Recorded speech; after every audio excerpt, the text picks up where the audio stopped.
मुद मंगल में संत समाज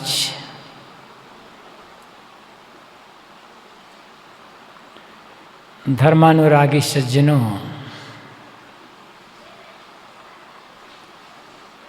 श्रद्धा मूर्ति देवियों,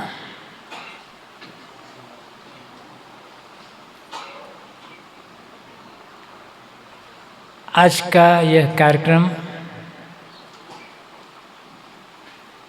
पूज्यवर गुरुदेव जी के जन्म दिवस के उपलक्ष्य में आयोजित है। बताया गया अंग्रेजी तारीख के अनुसार उनका जन्मदिन 17 अगस्त पड़ता है और हिंदी महीना के अनुसार भादों कृष्ण द्वादशी जन्माष्टमी के 4 दिन बाद।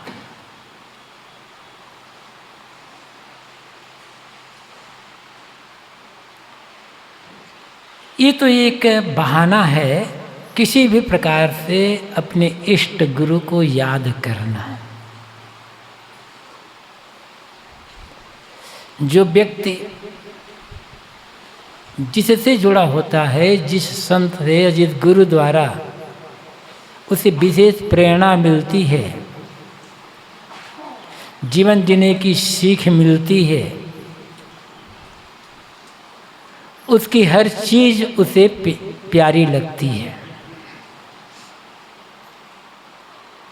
प्रेमी के भावे चाल मन जो प्रेम दिल साचा रहे। श्री विशाल साहब ने कहा है, यदि अपने मन में सच्चा प्रेम है तो प्रिय की हर बात, हर चीज, उसके जीवन से जुड़ी हर घटना अपने को प्रियकर लगती है।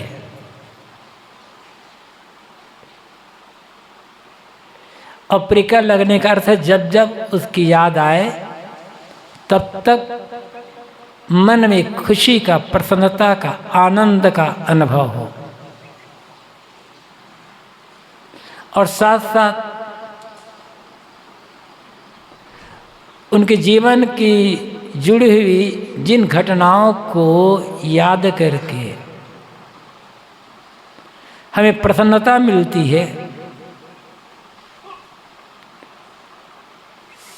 हमें एक प्रेरणा मिलती है, उनको अपने जीवन में उतारना में, उनके जो सद्गुण साचार है उनको। यहाँ बैठे हुए अधिकतम लोग जो साधु समाज बैठा हुआ है, उनमें से तो अधिकतम लोग गुरुदेव जी से जुड़े रहे हैं। कोई कोई बाद में आए, लेकिन सुने तो उनके बारे में है ही।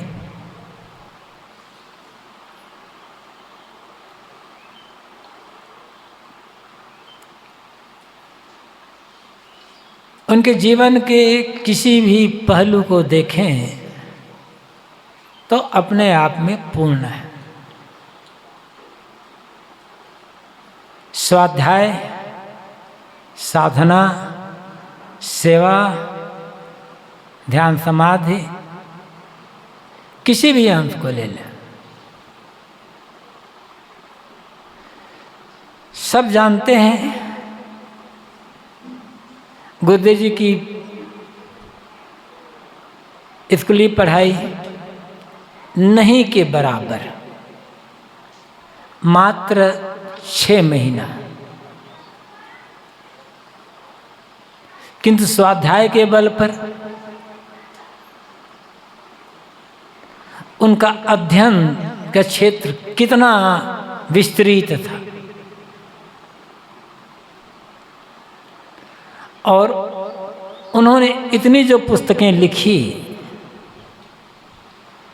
उनमें साधना का जो बल है वो तो है ही, स्वाध्याय महत्वपूर्ण है। साधना के बल पर अनुभव की बातें बताई जा सकती है। लेकिन मात्र साधना के बल पर अनेक विषयों पर पुस्तकें नहीं लिखी जा सकती। उसके लिए विद्वता की आवश्यकता होती है, और विद्वता साधना से नहीं मिलेगी, साधना से अनुभव होता है। विद्वता अध्ययन से आती है।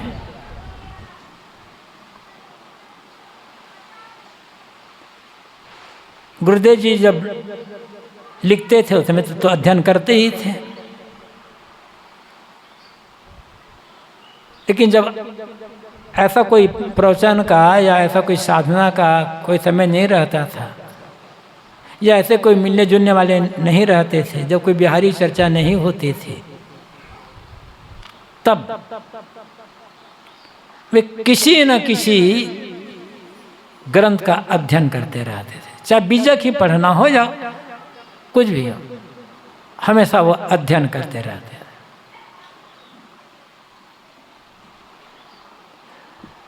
और यदि हम अध्ययन पर जोर देते रहें, बराबर अध्ययनशील बने रहें, तो बहुत सारी बातें धीरे धीरे जानने समझने में आ जाती हैं। अध्ययन छोड़ दें तो ज्ञान का विकास नहीं होगा, विद्वता तो आएगी नहीं, न भाषा मजेगी। यद्यपि जैसे सभी साहब कह रहे थे, साधु के लिए विद्वता की अपेक्षा साधना वैराग्य ज़्यादा महत्वपूर्ण होता है,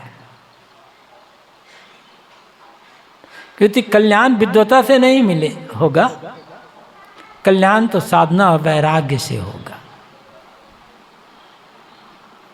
किंतु साधना वैराग्य के बल पर अपना कल्याण किया जा सकता है। बहुत सारे लोगों को, बहुत बड़े समाज को सन्मार्ग की तरफ प्रेरणा नहीं दी जा सकती।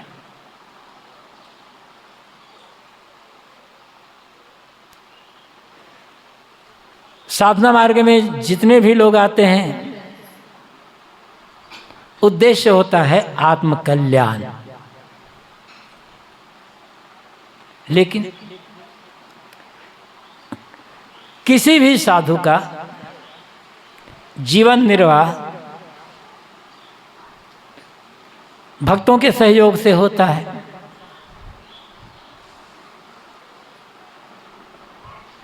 तो हमें जब भक्तों से सहयोग मिल रहा है तो हम उन्हें क्या दें? दुनिया तो आदान प्रदान की जगह, लेन देन की जगह है, उनसे हमें जीवन निर्वाह की चीज़ें मिल रही है, तो हमारे द्वारा उन्हें क्या मिलना चाहिए? सद्प्रेरणा, सदुपदेश।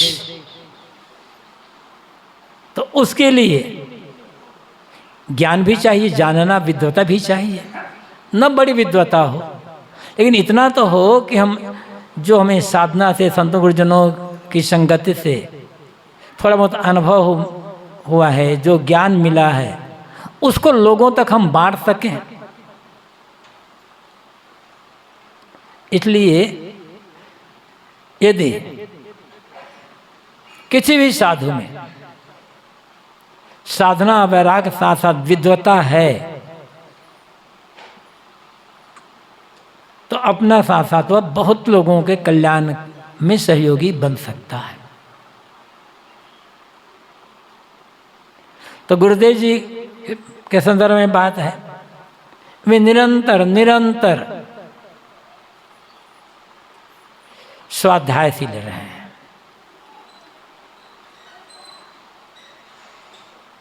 और इसी के बल पर इतनी पुस्तकें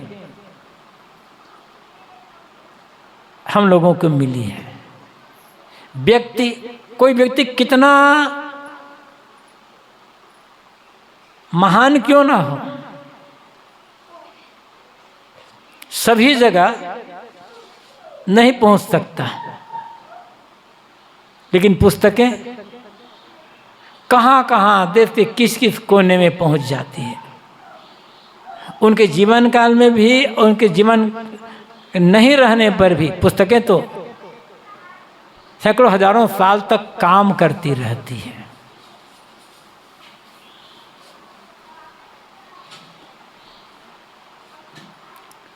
तो खास बात है, साधना तो चाहिए ही, स्वाध्याय चाहिए, और केवल दूसरों को समझाने के लिए नहीं, क्योंकि हम सुबह से शाम तक ध्यान समाधि में बैठकर नहीं रह सकते। सुबह से शाम तक जब से नींद खुलती है तब से लेकर रात्रि में जब सोने जाते हैं तब तक 16-18 घंटे का समय, इस 16-18 घंटे के समय में मान लो हम 3-4 घंटा शरीर के नित्य क्रिया आदि के लिए निकाल लें, भोजन ये सब में, स्नान ध्यान सब के लिए निकाल दें। 4-5-6 घंटा भी मान लो, 6 घंटा व्यवहारिक काम कर लिए, सेवा का काम किए, तो 4 घंटा शरीर के जो दैनंदिन क्रियाकलाप उसमें निकल गए, 6 घंटा व्यवहारिक काम में निकल गया, उसमें 1-2 घंटा और निकाल दें लोगों से मिलने जुलने के लिए, तो 12 घंटे हो गए, और बाकी 6 घंटा और तो बचा है हमारे पास। तो क्या होगा? खाली बैठेंगे तो मन खुराफात करेगा, और लोगों के पास जाएंगे तो प्रपंच की बातें सुनने की मिलेगी। यदि हम उस 6 घंटे को, 6 घंटा नहीं 4 घंटे को भी स्वाध्याय में लगा दें तो हमारे समय का सदुपयोग होगा, नई नई बातें जानने समझने में आएगी, कहाँ कहाँ में से हमसे त्रुटियाँ होती है उस स्वाध्याय के बल पर ये भी जानने में आएगी, और ज्ञान तो बढ़ेगा बढ़ेगा। गुरुदेव जी के जीवन से हमें एक प्रेरणा ये मिलती है, देखे ही हैं उनको,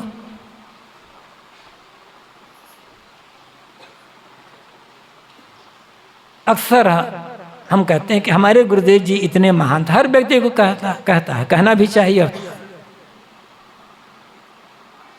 गुरुदेव जी ने कितनी पुस्तकें पढ़ी होगी कहा नहीं जा सकता, और हम मात्र गुरुदेव की लिखी पुस्तकों को पूरा नहीं पढ़ पाए। कितनी कमजोरी हम हर साल याद करते हैं गुरुदेव जी को, हर साल उनके त्याग वैराग और सारी बातों का वर्णन करते हैं, लेकिन जितनी पुस्तकें गुरुदेव जी ने लिखी है उनको, उन्हीं पुस्तकों को हम एक ठीक से पढ़ लेना तो हमें बहुत सारी बातें अपने कल्याण के लिए और दूसरों समाज की सेवा के लिए भी बहुत मिल जाएगी।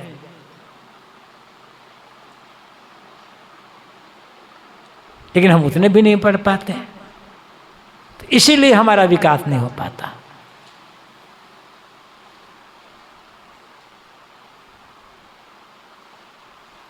और आज के ज़माने में कहें तब चाहे व्यंग कहो, चाहे हकीकत कहो, चाहे हमारी कमजोरी कहो, एक ज़माना था समाज की स्थिति में, जैसे कि हम तैत्तिरीय में देखते हैं, तो जो वहाँ आचार्य ने, गुरु ने अपने शिष्यों को दीक्षांत भाषण में कहा है, हर काम के साथ कहा है, हर काम के, हर बात के साथ उन्होंने जोड़ा है, स्वाध्याय प्रवचनाभ्याम मां प्रमाद। स्वाध्याय और प्रवचन में प्रमाद मत करना, स्वाध्याय करना और स्वाध्याय से जो मिला से दूसरों को बताते रहना, इसमें चूक मत करना। तो एक जमाना था जब लोग शास्त्र और ग्रंथ पढ़ते थे, धीरे धीरे जमाना बदला से और विकास हुआ, तो शास्त्र और ग्रंथ पढ़ना बंद हुआ, पुस्तक पढ़ना शुरू हो गया। थोड़ा सा और लोग शिक्षित हुए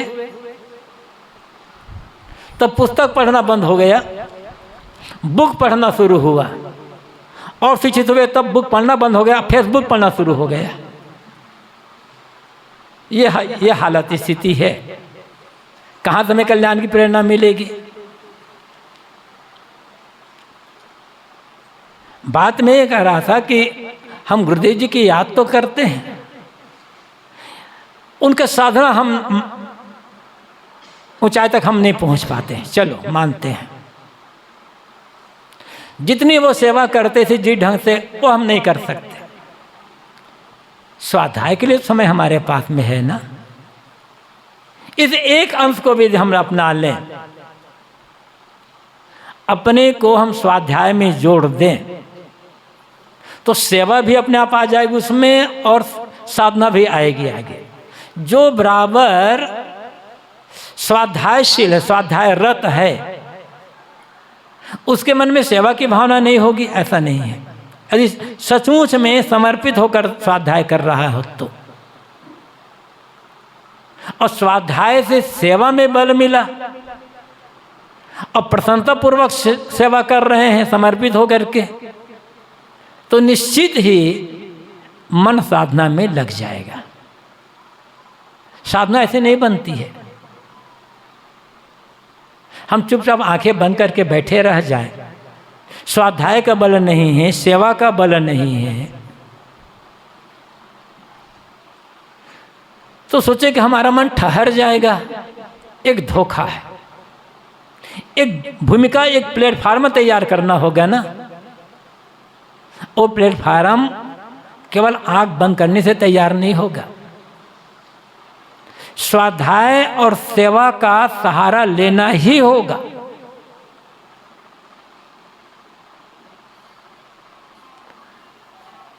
मैं ये नहीं कह रहा हूं कि सुबह से शाम तक सेवा सेवा सेवा में ही लगे रह जाए, ऐसा तो कभी किसी समय ऐसे आता होगा कोई विशेष काम जिसमें सुबह से शाम तक व्यवहारिक काम में, व्यवहारिक सेवा में लगे रहना पड़ता हो, जैसे कोई विशेष कार्यक्रम हो गया या कोई ऐसी चीज, कोई स्थिति हुई तब। नहीं तो सामान्य दिनों में 1-2 घंटा सेवा हो गई, 1-2 घंटा ध्यान साधना सत्संग का समय हो गया, कुछ आराम कर लिए, बाकी स्वाध्याय तो हो सकता है। तो स्वाध्याय से ज्ञान प्राप्त होता है और मन में उठी हुई शंकाओं का समाधान होता है। सत्संग से और प्रेरणा मिलती है। सेवा से चित्तमल दूर होकर के चित्त शुद्धि होती है, और जब चित्त शुद्धि से ही साधना बनेगी।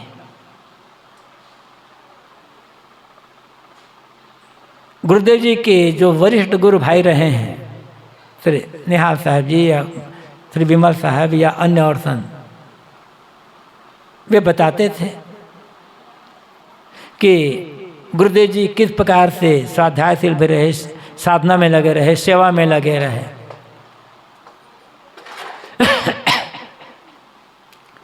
अनेक बार श्री विमल साहब हम लोग बीच में ये चर्चा करते रहते थे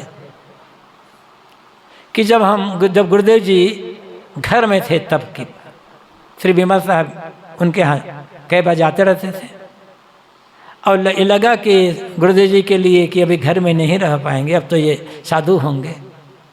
तो श्री विमल साहब कहते थे, मुझे ऐसा लगता था कि अभिलाष साहब जो है, उसमें नाम दूसरा था, ये राम सुमिरन नाम था, ये साधु तो बढ़िया बनेंगे,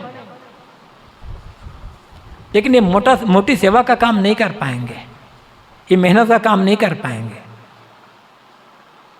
बढ़िया साधु हो जाएंगे, साधना परायण होंगे, ज्ञानी भी होंगे, लेकिन ये मोटी सेवा का काम नहीं कर पाएंगे। जब गुरुदेव जी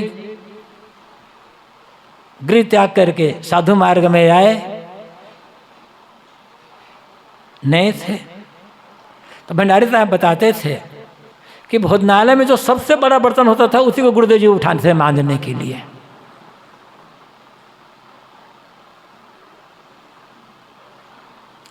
कोई काम ऐसा नहीं है।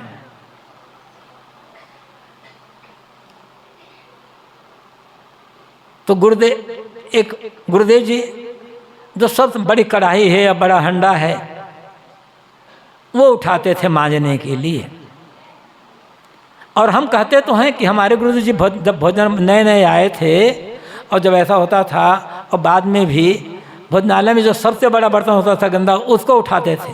अब हम सोचते हैं थोड़ा देर से उठे ताकि एक आध चम्मच मांझे भर के मिल जाए। ऐसी दशा है। केवल उन्हीं की बात नहीं है, बात में केवल एक अपनी कमजोरी है कि क्या होती है और क्यों हम आगे नहीं बढ़ पाते। गुरुदेव जी क्यों इतना आगे बढ़े, क्यों इतने महान हुए, क्यों इतनी प्रसिद्धि उनके जीवन में हुई। वही काम हम भी कर रहे हैं, लेकिन फिर भी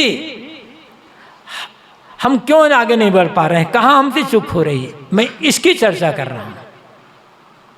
गुरुदेव जी की जो साधना थी, सेवा थी, उनका जो स्वाध्याय था, उसके आधार पर लेकर हम अपनी तुलना करें कि थोड़े दिनों में गुरुदेव जी बड़े प्रसिद्ध हो गए और समाज के छोटे बड़े उन्हें आदर देने लगे। कुछ तो कारण रहा होगा ना।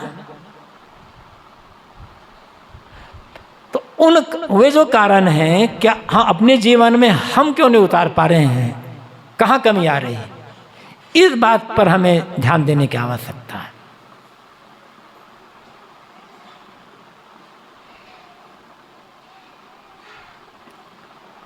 और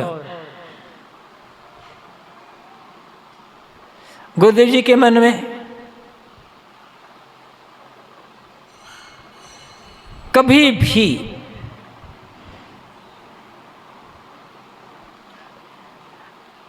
आगे बैठने या ऊंचा बैठने का भाव नहीं रहा। सदैव पीछे। आगे बैठने मात्र से कोई बड़ा नहीं हो जाता, या ऊपर बैठने से कोई बड़ा नहीं हो जाता। एक योग्यता आती है तो लोग अपने आप खींच करके ले आते हैं।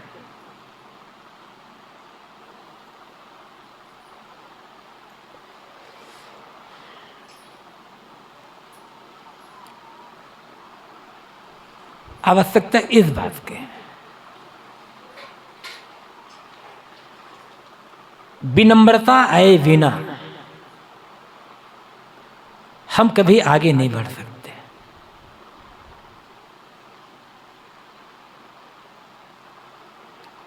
अपने से जो बड़े रहे हैं, गुरुदेव जी के बड़े गुरु भाई, उनके प्रति उनके मन में कितना आदर का भाव रहा है, सम्मान का भाव। गुरुदेव जी के बड़े गुरु भाई लोग भी गुरुदेव जी को गुरु तुल्य ही आदर देते थे, लेकिन गुरुदेव जी जब तक उनका शरीर रहा तब तक अपने गुरु भाई को कितना आदर देते रहे, कितना सम्मान देते रहे। हम नहीं दे पाते।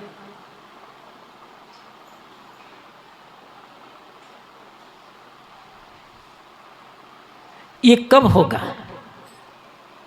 जब अपने अंदर एक लघुता का, विनम्रता का भाव होगा तब।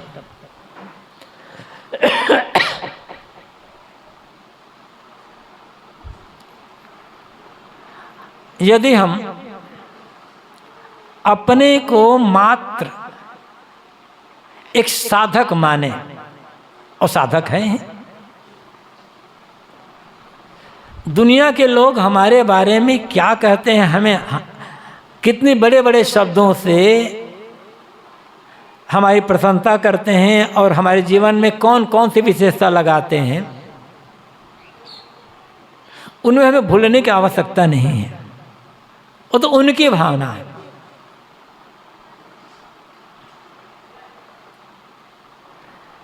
यदि हमें कल्याण का काम करना है तो हर समय अपने को एक सामान्य साधक मानना होगा। मानना क्या है भी, हम अपने दुख निवृत्ति के लिए हम काम कर रहे हैं ना। त्याग और वैराग और साधना का काम जो हम करते हैं तो उसमें हम किसी का उपकार नहीं कर रहे हैं, अपने दुखों निवृत्ति के लिए हम काम कर रहे हैं। तो इसका क्या अहंकार करना।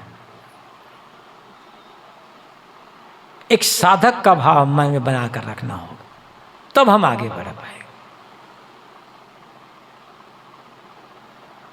और ये भाव नहीं आ पाता हमको हमारे अंदर।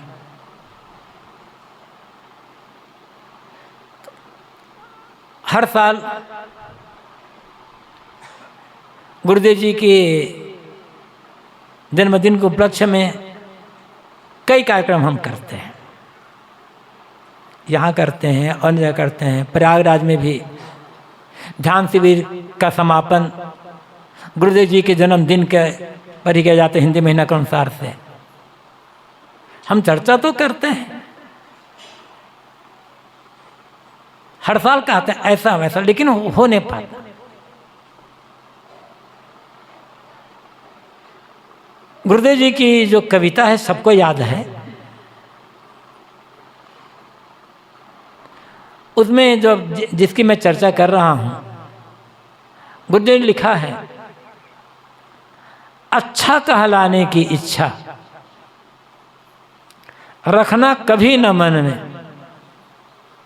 किंतु सदा अच्छा रहना मन में वाणी में तन में। हम अच्छा रहना, अच्छा होना नहीं चाहते। हम चाहते हैं लोग हमें अच्छा कहें, अच्छा माने, हमें आदर दें। और ये निश्चित बात है, एक नियम, जब तक हमारे मन में ये भाव रहेगा कि लोग हमें अच्छा कहें, अच्छा माने, आदर दें, तब तक हम साधना मार्ग में कभी आगे नहीं बढ़ सकते। अधूरी की अधूरी रहेगी हमारी साधना।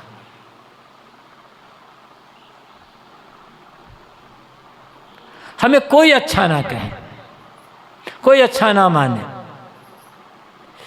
किंतु हम अंदर से अच्छे हैं। हमारा मन गवाही दे रहा है कि नहीं, जो मैं कर रहा हूँ विवेक पूर्वक कर रहा हूँ, एक साधक को जैसा करना चाहिए वैसा कर रहा हूँ। एक साधु की रहनी जो होनी चाहिए, धीरे धीरे वो रहनी मेरे जीवन में आ रही है। इसलिए गुरुदेव जी कहते हैं कि अच्छा रहना मन में, वाणी में, तन में। फिर हमारा घाटा क्या होगा? ऊपर उठने का, अपना कल्याण करने का और दूसरों की जो बंदा की सेवा करने का रास्ता यही है, अंदर से अच्छा होना, कर्म आचरण व्यवहार से अच्छा होना। मन जब अच्छा हो जाएगा ना, तो कर्म भी बढ़िया बन जाएगा, व्यवहार आचरण सब बढ़िया बनेगा। और फिर उसके पश्चात को हमें अच्छा माने या ना माने, घाटा हमारा कुछ नहीं है। निंदा की बात आई तो दुनिया में ऐसा कौन हुआ है जिसकी निंदा ना हुई हो? जितना ऊपर उड़ते जाएंगे, आगे बढ़ते जाएंगे, किसी कारण कोई विशेष योग्यता है, उस योग्यता के कारण प्रशंसा मिलती जाएगी, प्रसिद्धि बढ़ती जाएगी, उतने ही निंदा करने वाले लोगों की संख्या भी बढ़ती जाएगी। जिन्हें कोई जानता ही नहीं है, उनकी निंदा करने में लोगों को मज़ा नहीं आता है। उनकी निंदा करके क्या मिलेगा? जो प्रसिद्ध हैं उनकी निंदा करने में लोगों को मज़ा आता है। बैलेंस होना चाहिए ना, कि जब प्रशंसा करने वाला तो उसे निंदा करने वाला। और यदि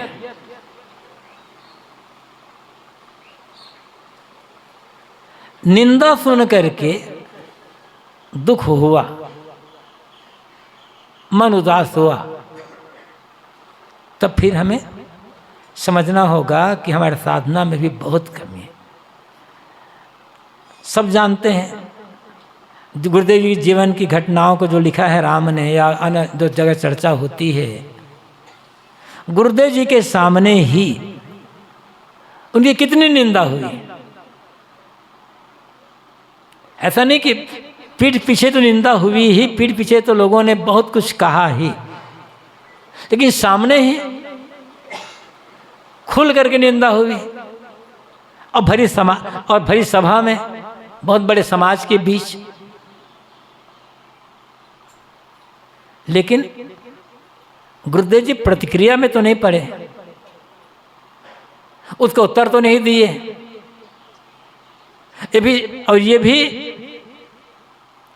प्रयास नहीं किए कि जो लोग कह रहे हैं वो बात गलत है, मुझ में ये गलती नहीं है। उन्होंने अपने को अच्छा सिद्ध करने के लिए समाज में कुछ नहीं कहा कि हमारा जीवन बताया गया।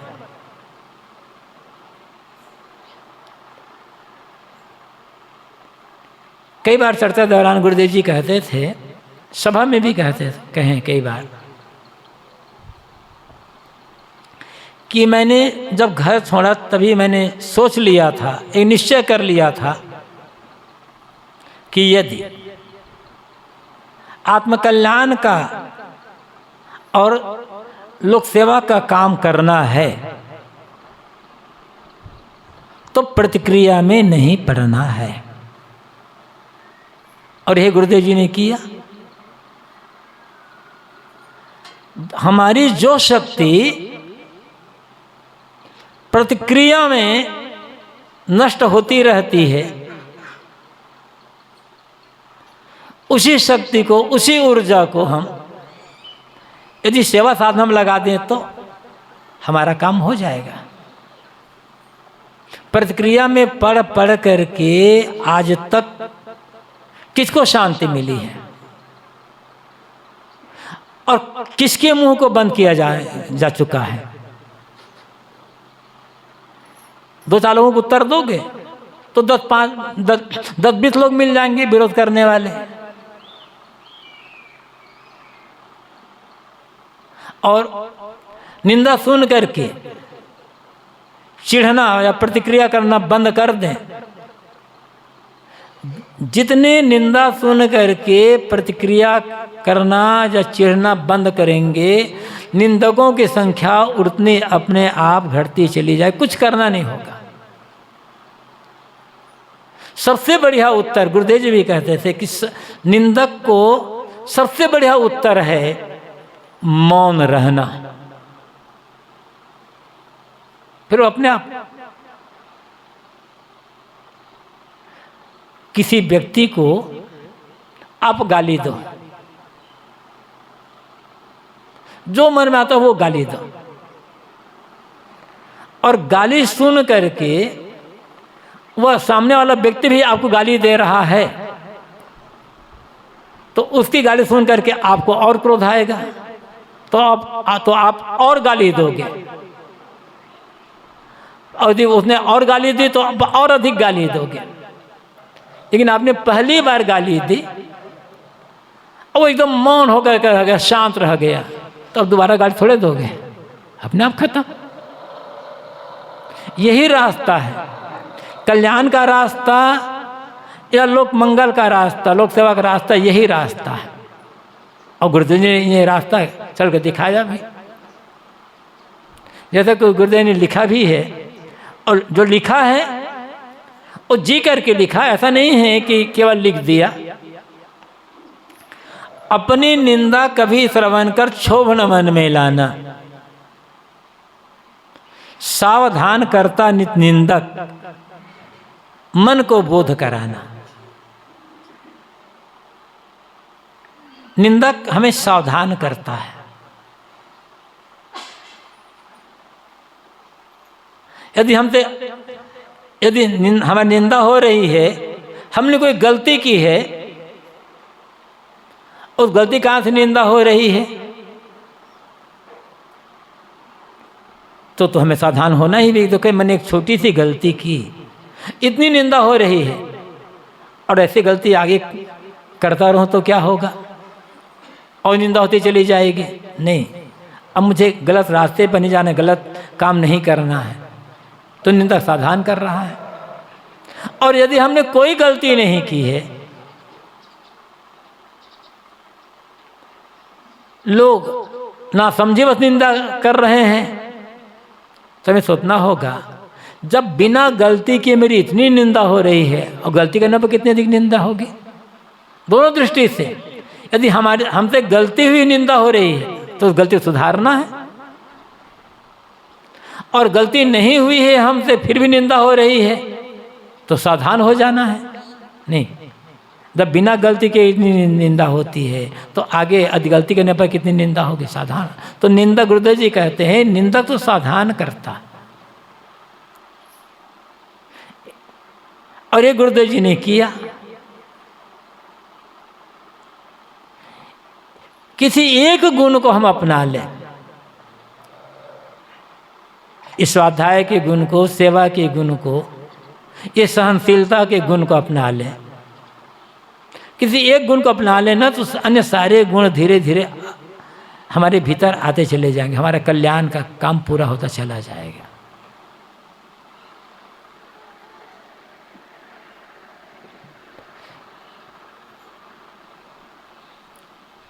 साधना, इसमें तो गुरुदेव जी के लिए कुछ कहना ही नहीं है।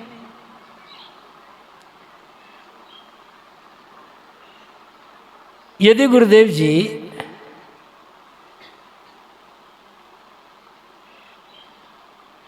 ध्यान शिविर का आयोजन न किए होते,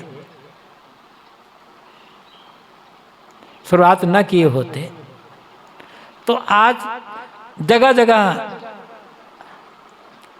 अन्य जो संत लोग हैं वो भी ध्यान शिविर का आयोजन करते रहते हैं। ये तो इसके बारे में कोई कभी कोई सोचता ही नहीं। गुरुदेव के पूर्व भी बड़े बड़े वैराग्यवान संत हमारे पार सिद्धांत में ही हुए हैं, और सब अपना अपना अलग बैठ करके सुबह शाम ध्यानाभ्यास किया करते थे। जब हम साधु मार्ग में नहीं आए थे उसके पहले, और साधु मार्ग में आने के बाद भी देखते थे। तो पहले ऐसा जैसे आजकल जमात चलती, व्यवस्थित एक समाज जगह कार्यक्रम ऐसा तो नहीं होता था। जमात चलती थी, किसी गांव में 10 दिन 15 दिन, सप्ताह भर 5 ऐसे रहा करते थे। सुबह बंदगी हो गई, जैसे हो गया, सब संत उठे। और आजकल जमाना जैसे कि आज घर में बाथरूम या शौचालय है, ऐसा तो था ही नहीं। कहीं बाहर दूर जाना पड़ता था, लोटा या कमंडल ले करके। एक बात याद आ गई, हंसी है। जब यहाँ रहते थे प्रयागराज में, तो किराए मकान में रहते थे पहले से, जब शुरुआत में किए तो एक ही शौचालय था। ये जानते थे कि शौचालय भर जाएगा तो कहाँ जाएंगे बाहर। और उस समय स्थिति आश्रम में बहुत समान स्थिति थी, चीज़ें थोड़ी थी। तो जैसे ये लोहा वाली बाल्टी होती है ना, इतनी बड़ी बड़ी बाल्टी, 4 लीटर 5 लीटर पानी आने वाला, ऐसी बाल्टी लेकर हम लोग दूर जाते थे शौच करने के लिए। तो हमारे एक संत बाल्टी लेकर के, पानी लेकर के दो मैदान शौच जा रहे थे। उधर से 2-4 युवक आ रहे थे, कह रहे बाबा हंडा ले जा, हंडा।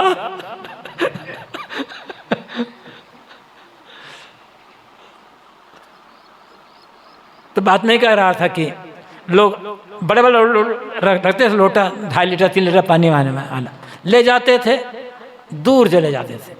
सोच निपट लिया, निपटने के पहले अकेले बैठते थे घंटा, आधा घंटा, 1 घंटा, 2-2 घंटा, 3-3 घंटा बैठे, कुछ देर ध्यान अभ्यास करते थे, पढ़ते थे।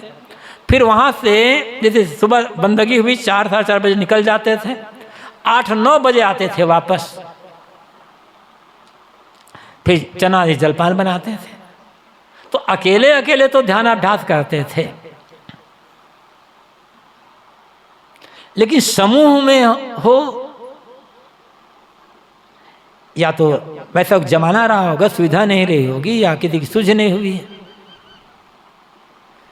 जब प्रीतम नगर में जो ऊपर का हाल बना, सत्संग होता रहा, तब गुरुदेव जी ने अपना एक प्रस्ताव रखा, संतों से कहा, तो क्या रही तो चल गए।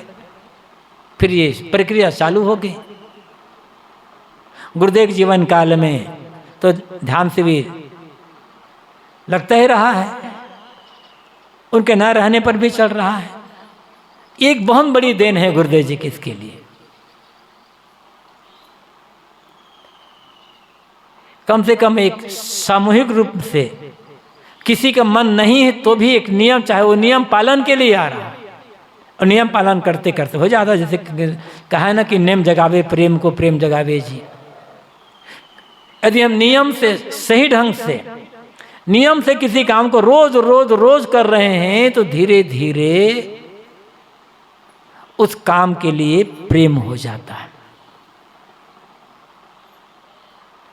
यदि हम एक नियम पूर्ति के लिए भी बराबर बैठते रहे समय से, मन नहीं रुकता है, भागता रहता है।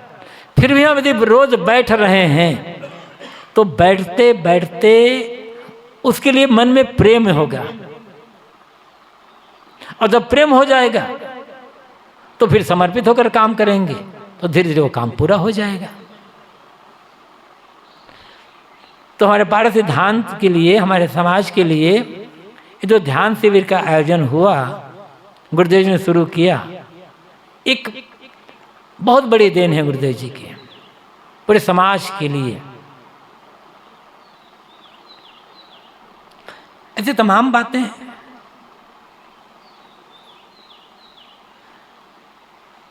पुस्तकें पहले भी छपती रही है,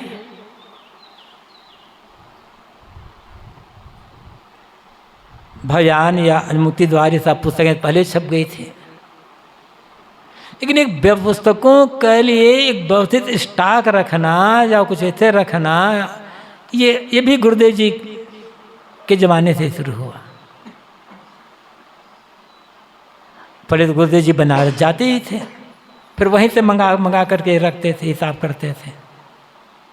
और हिसाब किताब की बात आई तो गुरुदेव जी हिसाब किताब में भी बड़े पक्के थे। किताबें कहाँ भेजी जा रही है, कितनी भेजी जा रही है, कितने कहाँ से बिक्री हुई, कहाँ से कितने कितना पैसा दिया, एक एक बात नोट करते थे गुरुदेव जी। और ये व्यवहार के लिए बहुत जरूरी। कहीं समाज है, परिवार में यदि संयुक्त परिवार है और कोई एक मुखिया है, यदि वो हर खर्च जो भी पैसा आ रहा है धान बिक्री में या कोई धारिक पैसा आ रहा है वो भी लिखता जाए और हर खर्च को लिखता चला जाए, तो कभी कोई पूछे ना तो बताया जा सकता, देखो ये खर्च ऐसा, अमुक समय ऐसा खर्च हुआ, ना खर्च हो रहे, तो अपने कहलाने वाले लोगों के मन में संदेह हो जाता है कि कहीं ये पैसा दबा तो नहीं रहा है, या चुरा तो नहीं रहा है, या ऐसा तो नहीं है कि ये पैसा कहीं खो तो नहीं दे रहा है। गुरुदेव जी कहते थे, सन 76 से पहले 75 की ही बात होगी, 76 शुरुआत में ही थे, पहले पुस्तकें बनारस में छपती थी। तो पहले तो गुरुदेव जी ही वहाँ रहते थे महीनों महीनों, बाद में और जो कुछ नए नए साधक आ गए वो लोग रहने लगे, जब पूर्व पढ़ना सीख गए तो गुरुदेव जी भ्रमण में अन्य काम में लगने लग गए। जब गुरुदेव जी तब भी बीच बीच में 15 दिन महीना भर रहते थे, फिर 2-4 महीना बाहर चले जाते थे।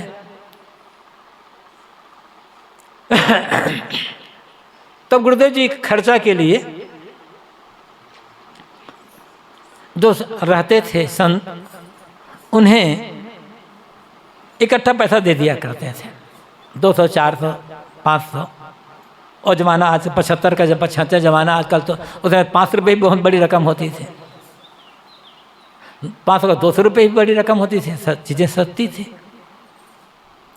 गुरुदेव जी कहते थे कि मान लो मैंने 200 रुपये दिया साग सब्जी लाने के लिए,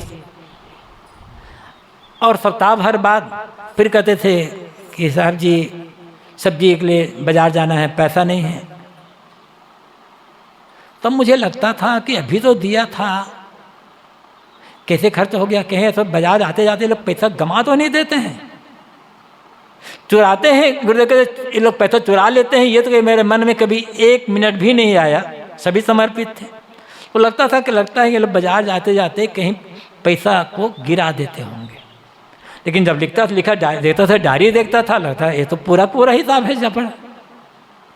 तो ये हिसाब किताब रखना भी, इसमें भी गुरुदेव जी ये नहीं कि खाली किताबें लिखते थे और प्रवचन करते थे, साधना करते थे, ऐसा नहीं। व्यवहारिक बातों में ही, हिसाब किताब में भी गुरुदेव जी बहुत पक्के थे। जो भी देते थे वो लिख करके हिसाब पक्का रहता था उनका। और ये एक बड़ी सीख है। और जब से वहाँ संस्था बने प्रयागराज, तभी बराबर लिखा ही जाता है। अपने संतोष रहता है, साथियों को भी संतोष रहता है। तो मैं ये कहा था कि जीवन के हर पहलू में, जिस पहलू को हम लेंगे उस पहलू से हमें प्रेरणा मिलती है। चाहे छोटे पहलू को ले लें, चाहे बड़े पहलू को ले लें। याद करने का, जन्मदिन मनाने का अर्थ ही होता है छोटी छोटी बातों से लेकर के बड़ी बातों तक जो हम स्मरण करते हैं, चर्चा करते हैं, उनको अपने जीवन में उतारना। यही वास्तविक श्रद्धांजलि होती है। हम शब्द में कह देते हैं, वो तो औपचारिकता है।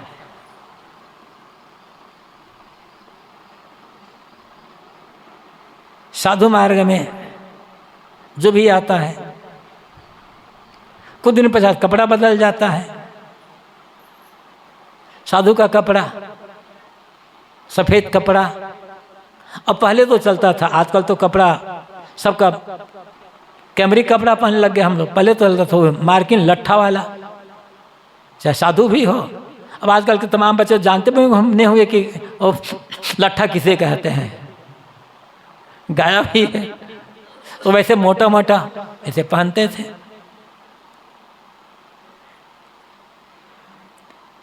एक बार दोपहर के समय सब लोग आराम कर रहे थे, या आराम करने के बाद गुरुदेव जी जा रहे थे प्रीतम नगर से कबीर नगर। थोड़ा वहाँ बन गया था, रहना शुरू नहीं हुआ था कि बीच बीच में जाते थे गुरुदेव जी। तो पहले आज जो कॉलोनी है वो कॉलोनी तो थी नहीं, वो जो गांव है अबू बकरपुर, वही गांव था। गुरुदेव जी जा रहे थे, साथ अकेले थे या साथ में कोई रहे ख्याल नहीं है, अकेले। और सफ़ेद सफ़ेद कपड़ा। तो उधर तो कुछ युवक आ रहे थे, और युवकों मन में तो चंचलता होती, मजाक करने भानोस होते हैं। तो गुरुदेव देखा तो मजाक करते हुए कहा, बाबा को कफन की आवश्यकता नहीं, पहले से ओढ़ लिया है। सफ़ेद कपड़ा कफन तो है ही। वो हमें सोचना है कि गुरुदेव जी ने हमें भी कफन दिया है, कितना हमारा मन मरा है। एक चीज और सोचना होगा, एक तो मर्यादा है, शिष्टाचार है, व्यवहार है। कोई भी साधक आता है तो 6 महीना, साल भर, 2 साल पश्चात रंगीन कपड़ा छोड़ करके सफ़ेद कपड़ा पहना दिया जाता है, ब्रह्मचारी वेश जिसे कहते हैं। फिर 4 साल 8 साल बाद गुरुदेव जी तो 8 साल 7 साल 10 साल बाद ही साधु वेद देते थे। फिर साधु वेश होता है। गुरुदेव जी ने हमें साधु का वेश दिया, तो साधु का वेश दिया है तो कुछ विश्वास करके दिया होगा। अभी सोचना यह है हमें कि गुरुदेव जी ने हमें विश्वास करके जो साधु का वेश दिया है, कि उस गुरुदेव को विश्वास को मैं तोड़ तो नहीं रहा हूं साधुता विरोधी काम करके। मेरा कुछ आचरण ऐसा तो नहीं हो रहा है जिससे गुरुदेव जी का विश्वास टूटे। उसको हम याद कर लें ना, उसी को याद करें जो गुरुदेव ने मेरे पर विश्वास किया है और विश्वास करके मुझे एक साधक समझकर साधु का वेश दिया। कहीं मेरे व्यवहार से, खान पान से, आचरण से वो गुरुदेव विश्वास टूट तो नहीं रहा है। हम गुरुदेव के विश्वास को न तोड़ पाए, न तोड़ें कहीं भी, तो ये उनके लिए बहुत बड़ी श्रद्धांजलि होगी, उनका याद करना होगा। बाकी हर साल एक इस बहाने ऐसा भी होता है, हम कहीं भी रह करके गुरुदेव को याद कर सकते हैं, करते ही हैं हर दिन किसी न किसी बात को लेकर के गुरुदेव की याद तो रोज आती ही आती है। लेकिन जैसे कि ये जो आज का कार्यक्रम हुआ, या 17 अगस्त को कई लोग आयोजन करेंगे, या 30 जो भागवत कृष्ण द्वादशी को लोग इकट्ठा होंगे, तो इसमें आयोजन क्यों होता है? क्योंकि इसी बहाने गुरुदेव जी से जुड़े हुए अनेक लोग एक साथ मिल करके ज्ञान चर्चा कर सकें। उनके जीवन के जो विभिन्न प्रसंग हैं उनको याद कर सकें। किसी ने कोई प्रसंग बताया, किसी ने कोई प्रसंग बताया, कभी कभी बातें दिमाग से उतर जाती है, तो किसी ने कोई प्रसंग बताया, किसी ने कोई प्रसंग बताया, किसी ने कोई घटना बताई, तो एक बात वो घटना हमारे दिमाग में रिपीट हो जाती है और साथ में इकट्ठे होते हैं तो प्रेम भाव बढ़ता है। इसलिए एक ऐसे आयोजन की आवश्यकता होती है और ऐसे का आयोजन हमेशा करते रहने की आवश्यकता है। लेकिन इतना आयोजन से ही वो श्रद्धांजलि या कृतज्ञता पूर्ण नहीं होते। उनके आचरण, जो उनके जीवन से प्रेरणा मिली, उसको एक चीज और कर अपनी बात समाप्त करूंगा मैं।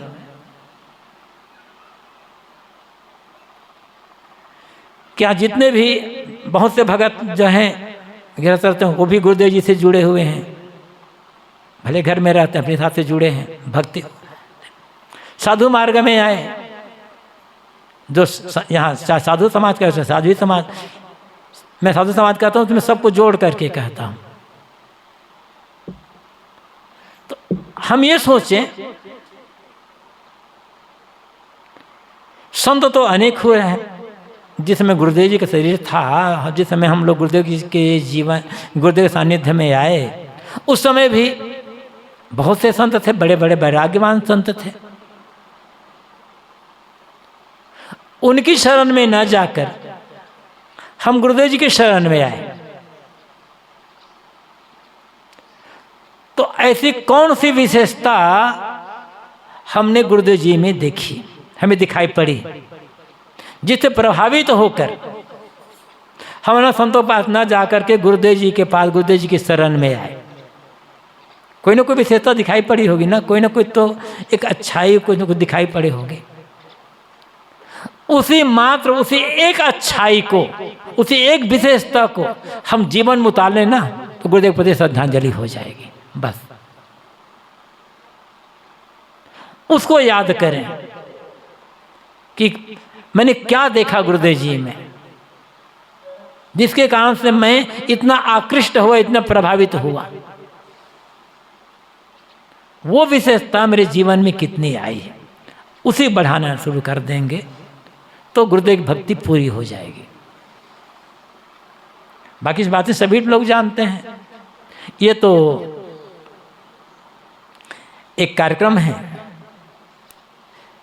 मुझे कहा गया तो मैंने बोल दिया, लेकिन ये बोलना कोई बड़ी बात नहीं है।